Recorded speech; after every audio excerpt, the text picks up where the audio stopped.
함께 박수를 칠 시간입니다, 여러분. 김도사님, 그리고 송은섭님, 이름이 일단 좋아야 돼요. 도사. 나도 소도사라고 있으면 좋았다.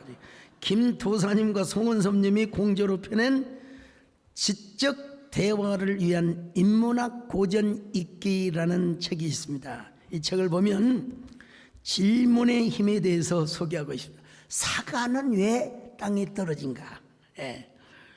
저기 바람이 지나가는데 왜 바람이 안 보이는 걸까? 왜 어째서 구름은 땅으로 떨어지지 않는가? 이게 나의 최고의 가장 최선인 것일까?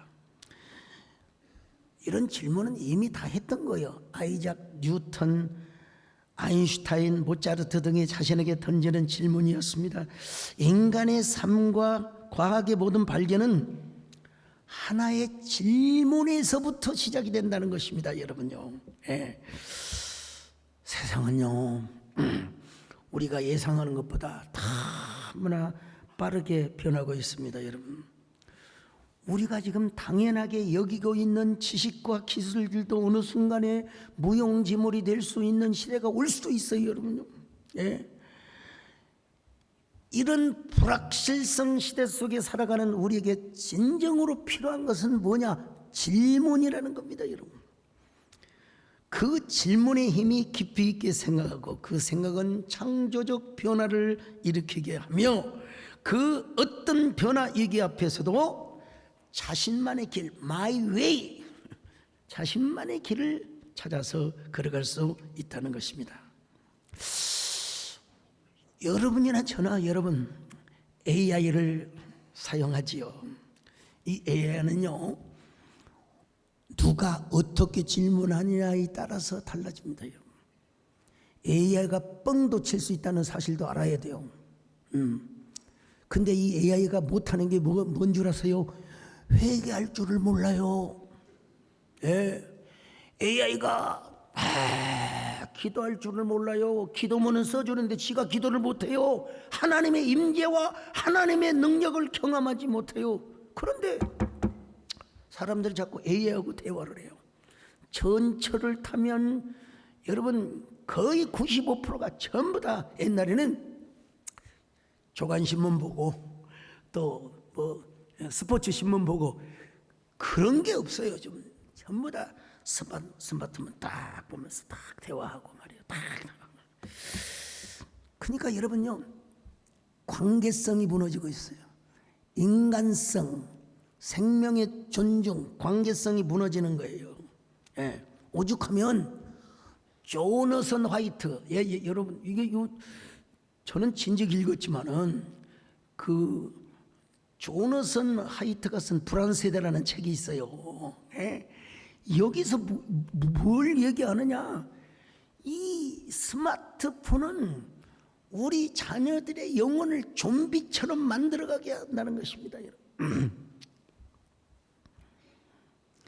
이 사실을 여러분 참교육이라고 여러분 드라마 보셨습니까? 이 참교육에서 잘 드러내주고 있더라고요. 사람들과의 관계는 그렇다고 합시다, 여러분. 현대인은 영혼에 대한 질문을 하지 않습니다.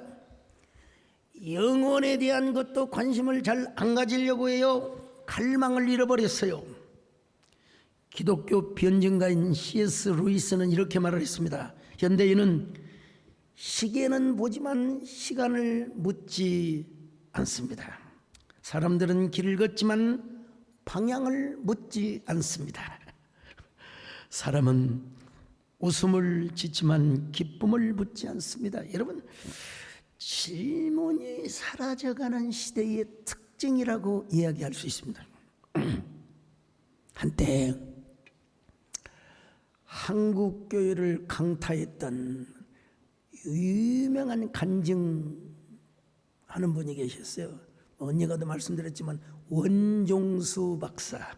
여러분, 이분이 쓴 책이 너는 내 것이라. 여러분, 기독교계의 아마 국밀보사에서 나왔을 겁니다. 예. 여러분 이런 책이 뭐 50만, 100만 부 나가는 건 기적입니다. 기적입니다. 제 맨발의 소명자가 하여간 뭐 한 30세 이상 나갔을 테니까 그렇지만 정말 이 책 대단한 책입니다. 여러분. 원종수라는 학생은 대전고등학교를 다녔어요. 여러분 옛날 대전고등학교 정말 좋은 학교였습니다. 근데 너무 집이 가난해서 학비를 못 낼 정도로 찢어지게 가난했습니다. 어느 날 원종수가 어머니를 따라 새벽 기도를 나갔어요. 예. 하나님께서 이런 감동을 주셔야 돼. 종수야, 너는 뭘 원하느냐? 예, 저는 돈이 필요합니다. 하나님 돈 좀 주세요. 라고 하는 말이 입 밖으로 나오려고 하는데 하나님께서 감동을 주셨어요. 솔로몬의 지혜가 생각이 났어요. 하나님, 솔로몬처럼 저에게 지혜를 주시옵소서. 지혜를 주시옵소서.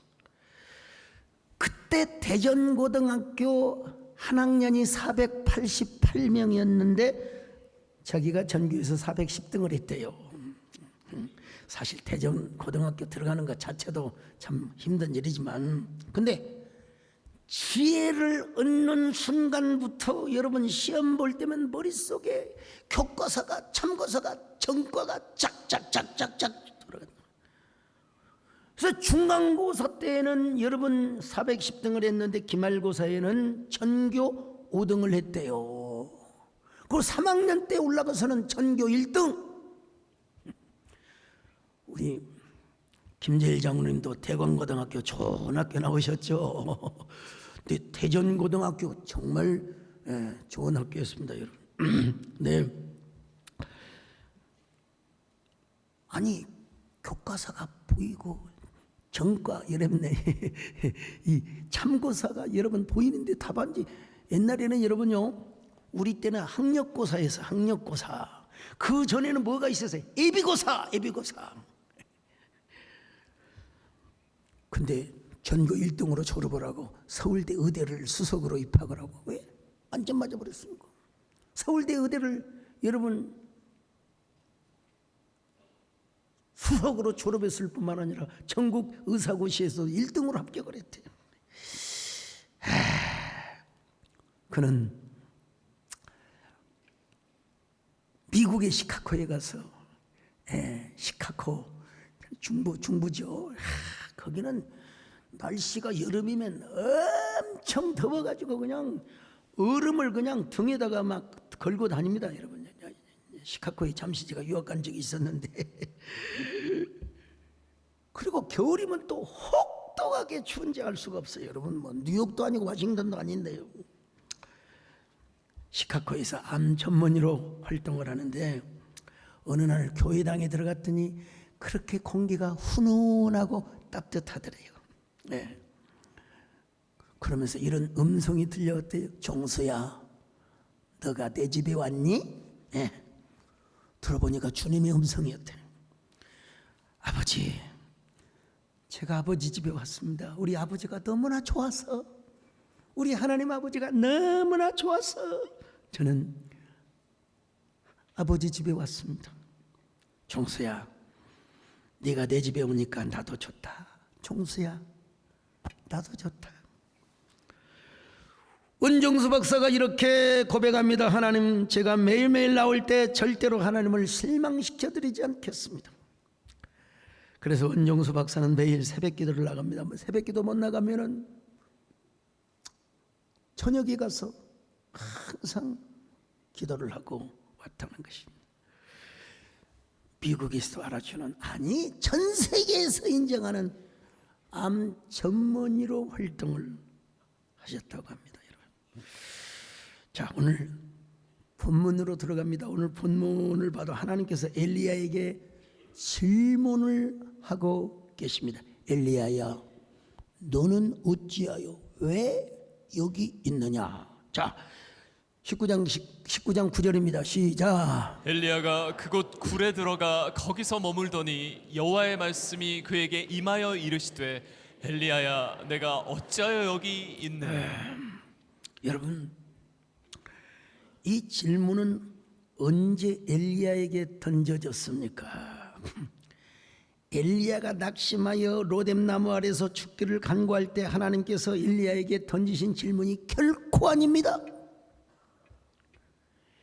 엘리야가 호렙산에 이르렀을 때 하셨던 질문입니다. 여러분, 이 일이 있기 전 엘리야는 이세벨이 자기를 죽인다는 말 한마디를 듣고 도망을 쳤던 사람이었습니다. 사실은 19장 2절입니다. 시작. 이세벨이 사신을 엘리야에게 보내어 이르되 내가 내일 이맘때에는 반드시 내 생명을 저 사람들 중 한 사람의 생명과 같게 하리라. 그렇게 하지 아니하면 신들이 내게 벌 위에 벌을 내림이 마땅하니라 한지. 여러분, 사람을 죽이고 살리는 일이 누구에게 있습니까? 여러분, 하나님께 있다는 사실을 믿으시기를 바랍니다.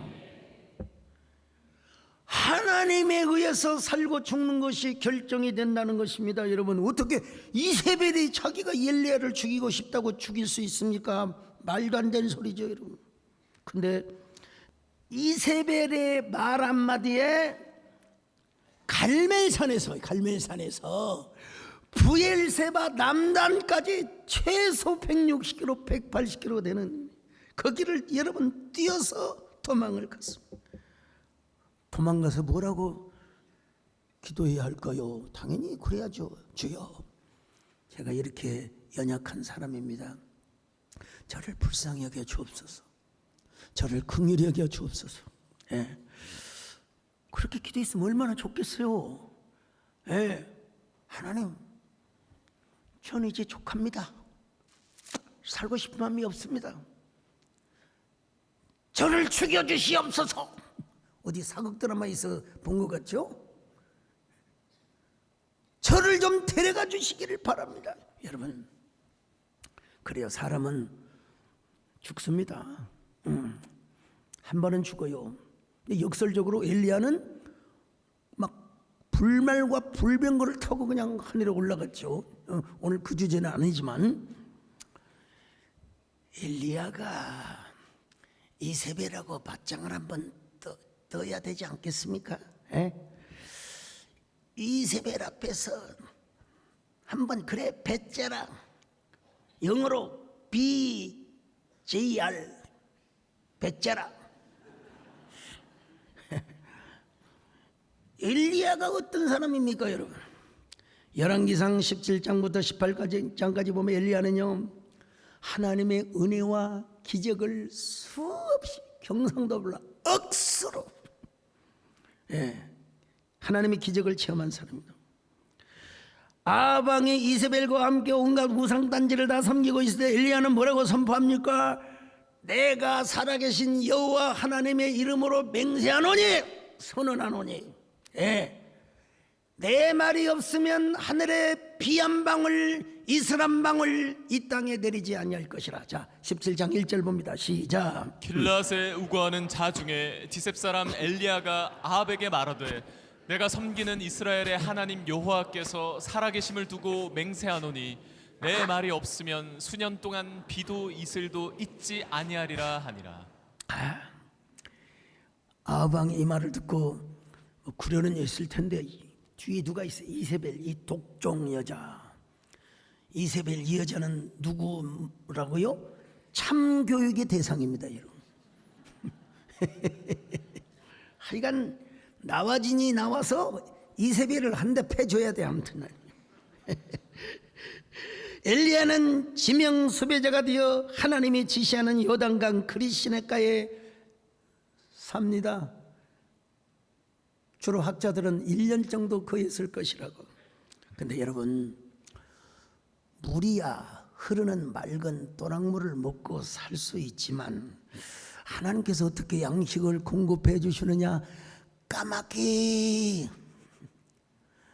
까마귀가 아침과 저녁으로 떡과 고기를 다 물어다 주는 거예요. 한 마리 가지고 되겠습니까? 여러 마리가 깍깍 하면서 여러분 물어다 주는 겁니다. 여러분, 이 사실 까마귀는요 부정한 동물입니다. 사실은 그 부정한 동물이 갖다 주는 거는 사실은 평상시는 안 먹는 것이 그러나 하나님은 하나님의 방법으로 틀림없이 아베 궁궐에 있는 그 떡과 고기를 갖다 물어다가 세상에 우리 하나님은 새들의 마음도 주관하시고 새들에게도 커뮤니케이션 하시고 새들에게도 감동하여 그래서 여러분 떡과 고기를 까마귀가 먹을 수 있는데 그걸 갖다가 엘리야에게 상납을 했어요. 네. 자 17장 5절로 6절 시작. 그가 여호와의 말씀과 같이 하여 곧 가서 요단 앞 그릿 시냇가에 머물매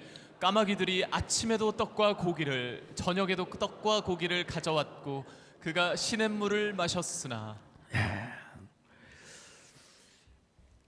이게 하루 이틀이 아니고요 그만 1년을 까마귀가 아침 저녁으로 떡과 고기를 갖다 줬다.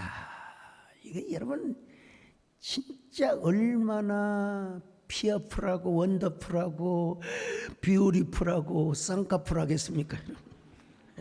하나님, 제가 이곳에 숨어서 살아있는 것도 감사하고 떡을 먹게 하는 것도 감사하고 고기를 먹게 하는 것도 아니 생각해 보니까 숨을 쉬는 것도 감사합니다. 주님 너무 감사합니다. 이 얼마나 어메이징한 은혜입니까?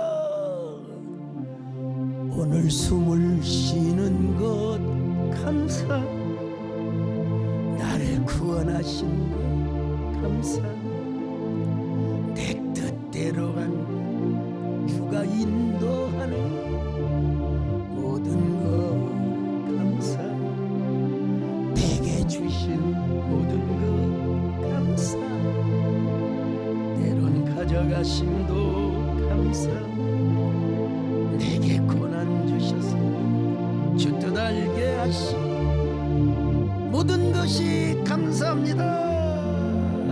네, 비가 안 오니까 시냇물도 마르게 되어 있어요. 아무리 지리산 저 설악산 골짜기도 진짜 비 안 오면 쫄쫄 흘러요. 그럼 이스라엘에 얼마나 높은 산이 그릿 시냇가가 얼마나 깊다고. 그래 이제 하나님께서 이제 너는 저기 시돈 지역의 사르밧으로 가라. 거기 한 과부를 명하여 내가 너를 공개하게 하였느니라. 자 17장 9절입니다. 시작. 너는 일어나 시돈에 속한 사르밧으로 가서 거기 머물라. 내가 그곳 과부에게 명령하여 내게 음식을 주게 하였느니라. 여러분 이 시돈이라고 하는 것은 이세벨의 친정이 있는 곳입니다. 예. 아합의 부인 이세벨이 이 시집올로 왔는데 그 친정이 시돈이요. 시돈에 루리아라고 하는 왕이 다스렸던 곳이네. 그 동네로 가는 것은 뭐냐? 지금 사자굴에 들어가는 거예요. 적장의 소굴, 도적의 소굴로 들어가는 거예요. 근데 하나님께서는 4대 명문 가문에 숨으면 들켜요. 소문나요. 처가상간 오막살이 세상에 아들 하나 과부 한 명 살고 있는 그 집에 가서 숨어서 살게 하신 것입니다. 여러분. 예. 근데 정말로 어메이징한 것은요, 다 사망의 기근이 그리고 비가 내리지 않아서 농사를 못 지어요. 마지막 먹고 이제 굶어 죽으려고 생각했던 그 과부 집에 가서 그대는 하나님의 종부터 섬기시오. 그런데 희한한 것은 기름병을 다 따놨는데 기름병에 기름이 가득가득 솟아나와요. 밀가루를 딱딱 긁었는데 밀가루가 그냥 퐁퐁퐁퐁퐁 삭삭삭삭삭삭 솟아오르는. 여러분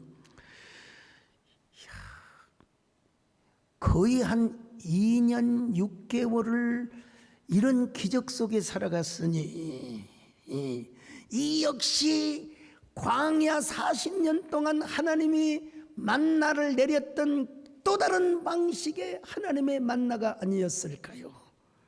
여러분 엘리야와 사르밧 과부는 매일매일 이런 노래, 이런 고백을 하고도 남았을 것입니다. 여러분요, 내 주린 영혼만 나로서 먹여주시니 그 양식 내게 생명 되겠네. 이후로 생명 양식 주와 함께 먹으니 주 생명신의 가에 살겠네. 길이 살겠네. 나 길이 살겠네.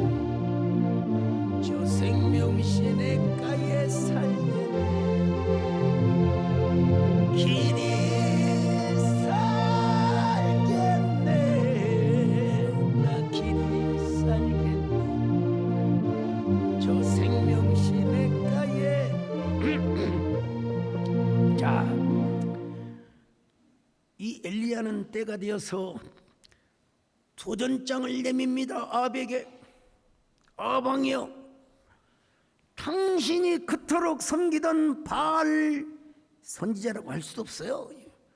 바알의 종들, 아세라 종들 850명이었거든요. 450명 플러스 400명. 갈멜산에 모아서 모든 이스라엘 백성들을 모아놓고,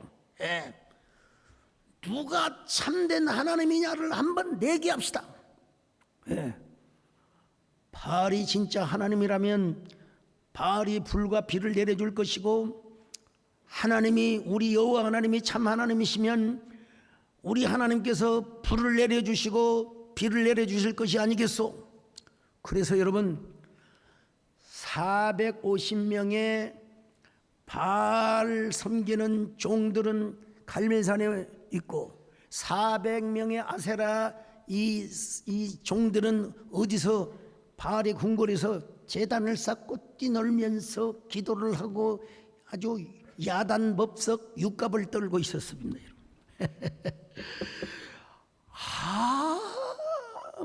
아무리 기도하고 제단을 쌓아도 여러분, 반딧불 하나 내리지 않았습니다. 이슬비 한 방울도 내리지 않았습니다. 그래서 막 자신들의 몸을 해야해요. 여러분, 바알과 아세라는 뭘 좋아하는데? 피를 좋아하는데, 피. 그래 막 칼로 자신의 몸을 긋고 그냥 피를 보이고 몸이 만신창이가 되도록 말이요. 자, 열왕기상 18장 28절 같이 봅니다. 시작. 예, 그들이 큰 소리로 부르고 그들의 규례를 따라 피가 흐르기까지 칼과 창으로 그들의 몸을 상하게 하더라.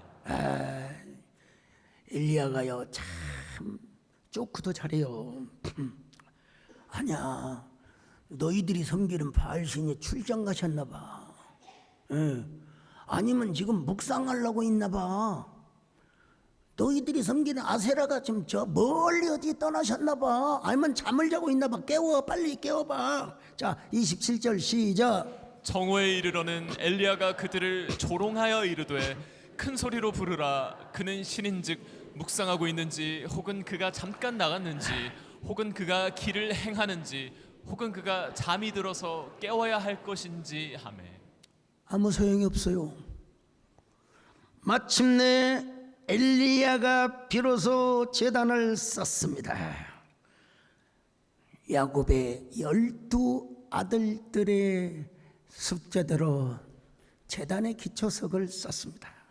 열왕기상 18장 30절로 31절입니다. 시작. 엘리야가 모든 백성을 향하여 이르되 내게로 가까이 오라. 백성이 다 그에게 가까이 가매 그가 무너진 여호와의 제단을 수축하되 야곱의 아들들의 지파의 수효를 따라 엘리야가 돌 12개를 취하니 이 야곱은 옛적에 여호와의 말씀이 임하여 이르시기를 내 이름을 이스라엘이라 하리라 하신 자라. 여러분, 누구를 위하여 제단을 쌓습니까? 여호와의 이름으로 제단을 쌓았습니다. 32절입니다. 시작. 그가 여호와의 이름을 의지하여 그 돌로 제단을 쌓고 제단을 돌아가며 곡식종자 2 세알을 둘 만한 도량을 만들고. 세상에, 제단만 쌓은 게 아니라요, 제단 주변에 땅을 깊이 파가지고 도랑을 만들었어요. 그래가지고 막 그냥 물을 수십 바퀴씩 부어서 부으래요. 그냥 재단에도 붓고 도랑에도 붓고. 여러분, 예. 자, 한번 확인해 볼까요? 33절로 35절입니다. 시작. 또 나무를 버리고 송아지의 각을 떠서 나무 위에 놓고 이르되 통 넷에 물을 채워다가 번제물과 나무 위에 부으라 하고 또 이르되 다시 그리하라 하여 다시 그리하니 또 이르되 세 번째로 그리하라 하여 세 번째로 그리하니 물이 제단으로 두루 흐르고 도랑에도 물이 가득 찼더라. 여러분, 물은 불의 원수고 불은 물의 원수입니다. 여러분, 예. 저 중국의 상고 시대에 복희 씨가 시작한 이 주역의 원리를 공자가 집대성했는데요. 주역의 원리를 따르지 않더라도 불과 물은 상극입니다. 주역을 보면 음양오행을 주장하는데, 음이라고 하는 것은 뭐 어둡고 칙칙하고 여성적이고 소극적이고 수동적이고, 이걸 음이라고 하고요. 양은 밝고 낮이고 남성적이며 따뜻하고 능동적이며 적극적인 이 원리를 말합니다. 여러분, 제가 음체질일까요? 양체질일까요? 지금도 선풍기가 지금 3단 돌아가고 있어요. 저는 양입니다. 양. 예. 우리 김영선 장모님, 제가 양이지 음이겠습니까? 양이죠. 예. 그리고 세상의 모든 변화는 목화 토금수 5가지 기본 요소의 상호작용으로 움직여진다는 겁니다. 그러니까 참 자연과학적인 면에서 잘 관찰했다고 봐야죠. 근데 여기서 화와 수는 서로 상극의 관계. 불을 떼면 물이 끓어요. 그런데 아무리 불이라도 물을 뿌리면 또 꺼져요. 그래서 불나면 119 소방대원들이 와서 소방차로 그냥 불을 끄지 않습니까? 예. 근데 여기서 엘리야 선지자는 불과 상극인 물을 수십 통을 갖다 부으라는 겁니다. 여러분, 왜 그렇게 하는 줄 아세요? 반딧불이 아니라 사람의 불이 아니라 하늘로부터 쏟아내리는 불이 또랑물을 핥아버리고 재물을 태워버리는 참 하나님이심을 보여주려고 한 것이었다는 것입니다. 여러분, 엘리야가 그냥 그렇게만 했겠습니까? 아브라함과 이삭과 이스라엘 하나님 여호와여, 주께서 이스라엘 중에서 참 하나님이신 것과 내가 하나님의 종이신 것을 믿게 하여 주옵소서. 이 모든 일을 행하고 있는 것을 주여 이스라엘 백성들이 목도하게 하여 주시고 여호와가 하나님이신 것과 그들의 마음을 되돌이키신다는 사실을 주여 보여주시옵소서. 자, 36절로 37절 시작. 저녁 소재 드릴 때 이르러 선지자 엘리야가 나아가서 말하되 아브라함과 이삭과 이스라엘의 하나님 여호와여, 주께서 이스라엘 중에서 하나님이신 것과 내가 주의 종인 것과 내가 주의 말씀대로 이 모든 일을 행하는 것을 오늘 알게 하옵소서. 여호와여, 내게 응답하옵소서. 내게 응답하옵소서. 이 백성에게 주 여호와는 하나님이신 것과 주는 그들의 마음을 되돌이키심을 알게 하옵소서. 여호와여, 응답하옵소서. 응답하옵소서. 주여, 여호와 하나님이 참신인 것과 내가 주의 종임을 알게 하여 주옵소서. 불로 응답하여 주시옵소서. 할렐루야. 오늘 여러분에게도 이런 마음의 성령의 불이 막 떨어지시기를 바랍니다. 은혜의 불의 역사가 활활 타오르시기를 바랍니다. 이제 내가 주 앞에 울부짖나이다. 불로 응답하소서. 응답하소서. 주님은 분명히 살아계신 하나님, 강력한 기도에 응답하소서.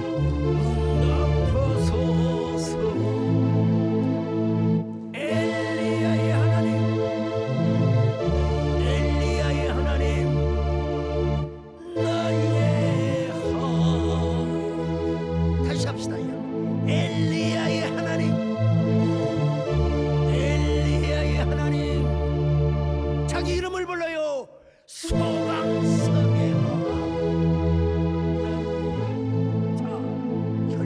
봅시다 여러분. 38절로 39절입니다. 시작. 이에 여호와의 불이 내려서 번제물과 나무와 돌과 흙을 태우고 또 도랑의 물을 핥은지라 모든 백성이 보고 엎드려 말하되 여호와 그는 하나님이시로다 여호와 그는 하나님이시로다 하니.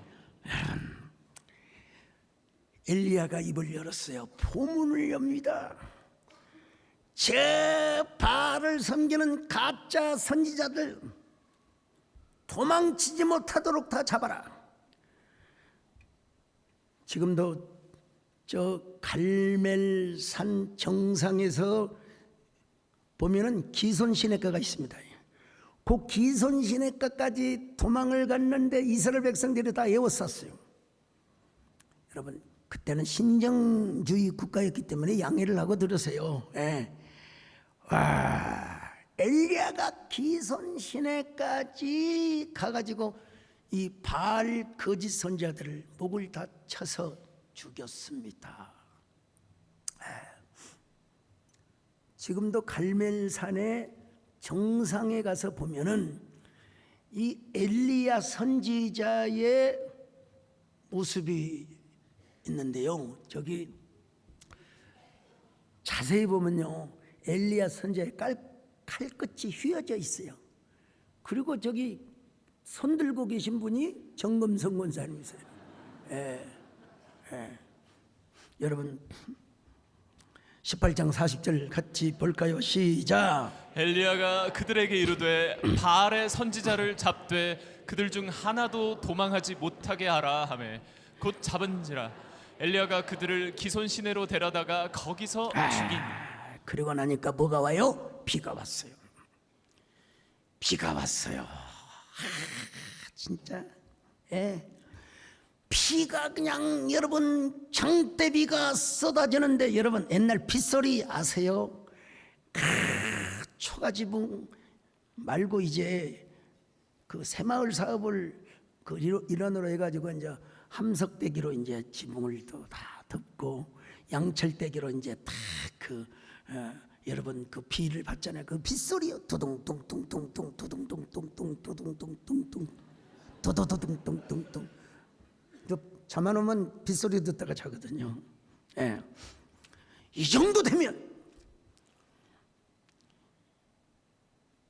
아합과 이세벨이 감동을 받아야죠. 진짜 하나님이 살아계시네. 우리가 진짜 속았네. 아이고 정말 폭삭수가수다. 그냥. 근데 돌아오기는커녕 이세벨이 선전포고로요. 내가 내일 이맘때쯤이면 너희 생명을 취하고 말리라. 자 19장 2절입니다. 시작. 이세벨이 사신을 엘리야에게 보내어 이르되 내가 내일 이맘때에는 반드시 내 생명을 저 사람들 중 한 사람의 생명과 같게 하리라. 그렇게 하지 아니하면 신들이 내게 벌 위에 벌을 내림이 마땅하니라 한지라. 참 이세벨의 말 한마디에 엘리야가 쫄아버렸어요. 엘리야가 겁을 먹고 도망을 갔어요. 부엘세바까지 160km 아니면 180km 넘는 길을 도망쳤어요. 그러면서 하나님, 저는 더 이상 살고 싶지 않습니다. 하나님, 저를 데려가 주시기를 바랍니다. 저는 진짜 살고 싶은 욕망이 없습니다. 의욕도 없습니다. 참 19장 4절 봅니다. 시작. 자기 자신은 광야로 들어가 하룻길쯤 가서 한 로뎀나무 아래에 앉아서 자기가 죽기를 원하여 이르되 여호와여 넉넉하오니 지금 내 생명을 거두시옵소서. 나는 내 조상들보다 낫지 못하니이다 하고. 우리 하나님께서 오셔서 엘리야야 정신 차려야지. 너는 사명자 아니야. 내가 이러이러한 기적을 주었는데 너는 그런 걸 못 믿어. 그렇게 말씀하지 않으셨어요. 우리 하나님은 하나님의 사자를 보내어서 엘리야의 피곤한 육신을 어루만져 주시고, 그리고 숯불로 떡을 구웠고, 분명히 아마 고기는 생략이 되었을 거예요. 고기까지 구워가지고 엘리야를 먹여 살린 겁니다. 자, 19장 5절로 7절 봅니다. 시작. 로뎀나무 아래 누워 자더니 천사가 그를 어루만지며 그에게 이르되 일어나서 먹으라 하는지라. 본즉 머리맡에 숯불에 구운 떡과 한 병 물이 있더라. 이에 먹고 마시고 다시 누웠더니 여호와의 천사가 또다시 와서 어루만지며 이르되 일어나 먹으라. 내가 갈 길을 다 가지 못할까 하노라 하는지라. 전 상상해봐요. 숯불 요리, 숯불 갈비가 여기서부터 시작되었다. 아로마 마사지, 경락 마사지, 또 무슨 스포츠 마사지, 여기서부터 시작이 되었다고 저는 봅니다, 여러분. 엘리야가 40일 동안 호렙산에 가기까지는 여러분 체력이 필요했어요. 홍길동처럼 무슨 축지법을 쓰는 것도 아니고, 하나님께서는 뭐 하실 수도 있죠. 그러나 걸어가야 돼요. 예. 그래서 하나님은 엘리야의 지친 심신을 어루만져 주시고 떡과 물과 고기를 먹도록 하였던 것입니다. 엘리야는 하나님의 후원을 받으며 호렙산으로 걸어갔습니다. 진짜 하나님의 동행함을 느끼고 있었습니다. 그리고 걸어가는데 누가 뒤에서 나를 밀어주는 것처럼 느껴졌어요. 그러니까 여러분, 엘리야가 이런 노래를 안 부를 수가 없죠. 여러분요, 나의 등 뒤에서 나를 도우시는 주, 나의 인생길에서 지치고 고나의 매일처럼 주저앉고 싶은 나를 밀어주시. 일어나라.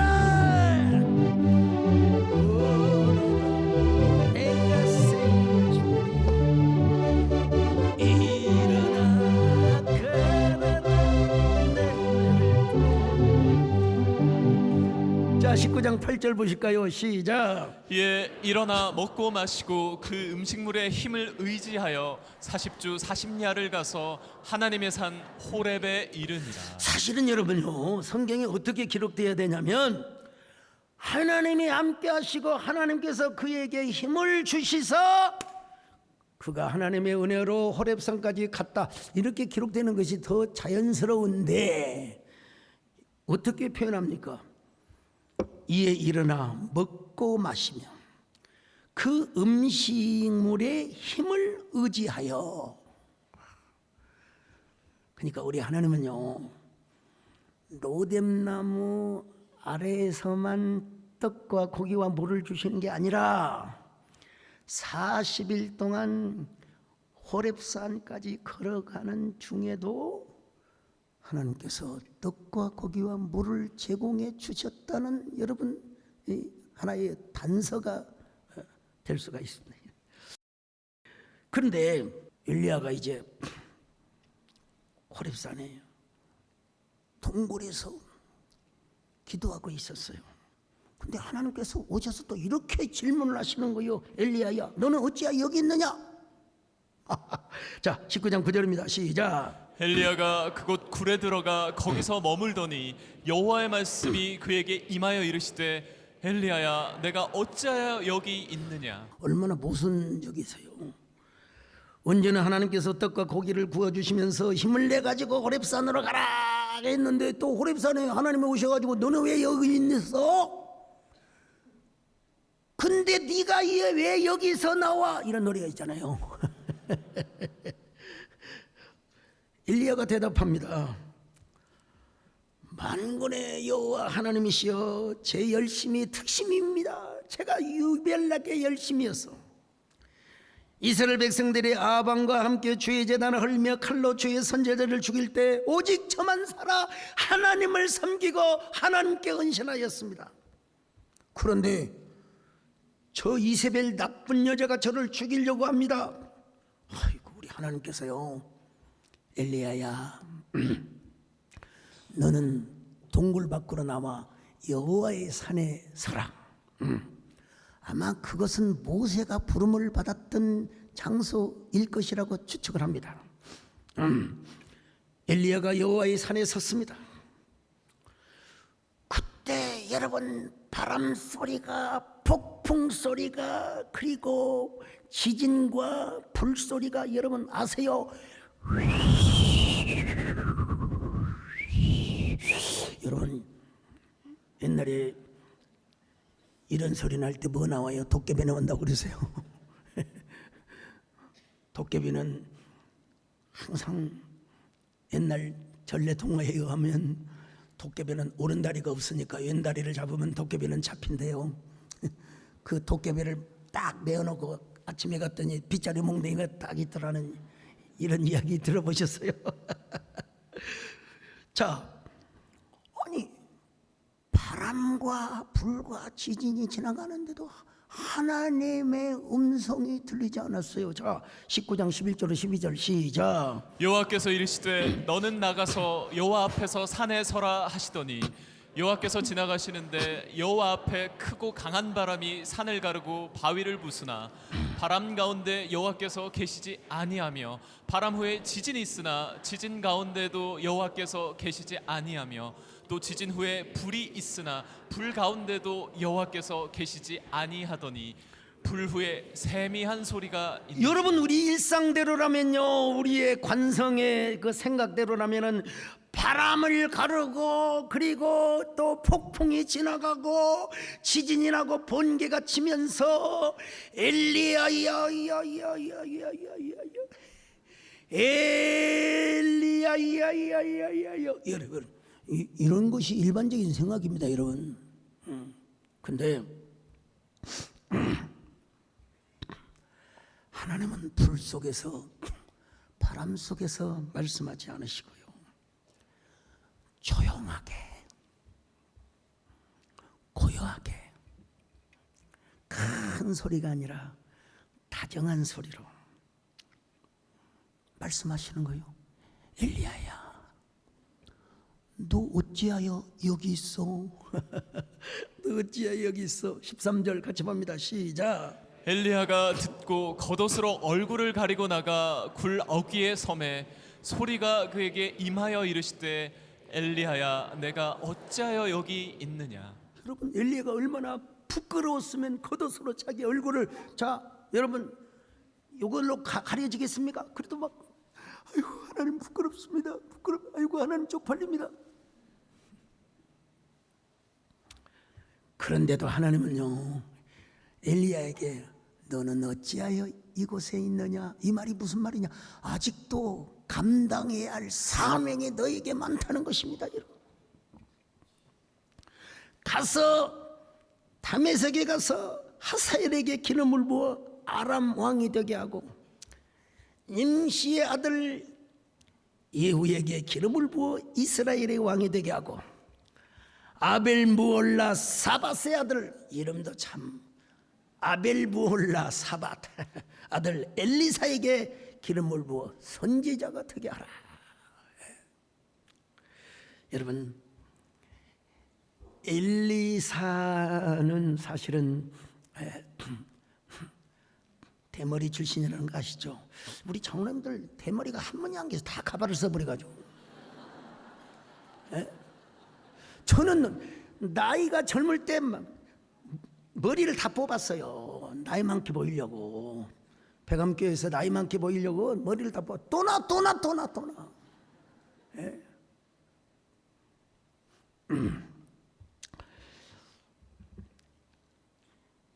여러분 8시 통근길에 대머리 총각, 이거 아는 세대가 그렇게 흔치 않을 겁니다.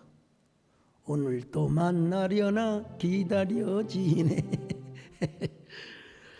어쨌든 여러분 엘리야는 하나님의 명령을 따라서 자신의 사명을 다 완수했습니다. 근데 여러분 엘리야가 한 가지 착각하는 것이 하나 있었는데, 자기만 하나님 앞에 순결을 지켰다고 생각하는 거예요. 근데 하나님께서는 여러분 7,000명의 순결한 바알에게 무릎 꿇지 않는 사랑하는 종들을 보존시켜 주셨다는 겁니다. 열왕기상 19장 18절입니다. 시작. 그러나 내가 이스라엘 가운데 7천 명을 남기리니 다 바알에게 무릎을 꿇지 아니하고 다 바알에게 입맞추지 아니한 자니라. 그러니까 하나님은 엘리야의 착각을 이렇게 바로 잡아주는 거예요. 엘리야야, 네가 잘나고 똑똑해서 그렇게 하늘에서 불이 내리고 비가 내린 줄 아느냐? 첫째는 나의 절대적인 은혜였기 때문이기도 하지만 7,000명의 나의 종들, 순결한 나의 종들이 너를 위하여 기도를 하고 있었기 때문이다. 근데 왜 너는 하나님의 종이 되어가지고 자살 충동을 느끼고 있었던 거야? 여러분, 특별히 여기서 7,000명은 단순한 숫자가 아니라 히브리어로 세리스로 남은 자의 원리를 보여줍니다. 하나님은 암전된 또 혹은 암울한 어두운 역사의 뒷골목 속에서도 하나님 우리를 보호해 주시고 보존해 주시고 우리를 이 시대의 렘넌트 남은 자로 하나님이 보존하여 주심을 믿습니다. 앞으로도 하나님의 은혜와 평강으로 여러분들을 보존하여 주실 줄 믿습니다. 전제 조건이 하나 있어요. 사명이 있는 사람, 사명을 붙드는 사람, 그런 사람에게 하나님은 오늘 또 우리에게 물어보십니다. 서목사야, 김집사야, 안목의 장로야, 아니 너한테 주어진 사명이 이렇게 큰데 왜 여기서만 있는 거야? 사명의 현장으로 가야지. 오늘 이 말씀이 우리 모두에게 하나님의 음성으로 들려지시기를 바랍니다. 주여, 우리가 너는 왜 여기 있느냐? 하나님이 주시는 사명의 현장에서 사명을 주신 하나님을 다시 만나고 그 하나님 앞에 쓰임받는 저와 여러분이 되시기를 바랍니다. 사명의 생명이기에 사명의 눈물이기에 외롭고 고독한 사명의 길을 걸어가리. 사명의 은혜이기에 사명의 축복이기에 외롭고 고독해도 사명의 노래 부르리라. 하나님, 우리 모두 엘리야처럼 다시 회복하고 하나님의 진음을 받고 남은 사명을 잘 감당하는 저희들 되게 하여 주시옵소서. 예수님의 이름으로 기도 올리옵나이다.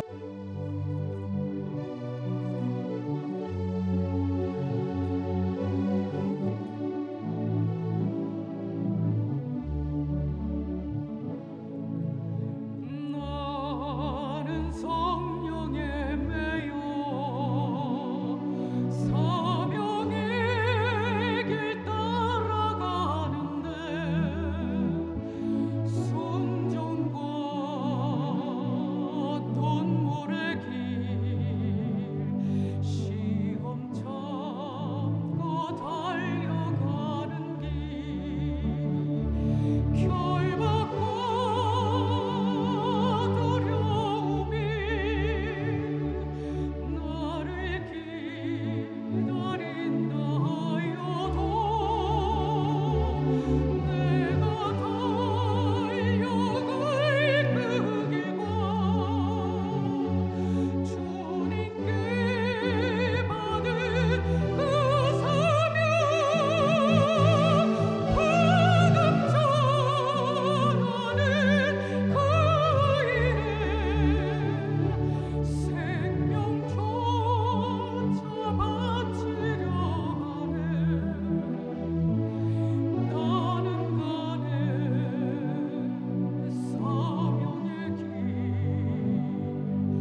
예수 그리스도의 은혜와 하나님 아버지의 사랑하심과 성령의 위로와 교통하심 은혜가 이제로부터 영원히까지 함께 있을지어다. 아멘.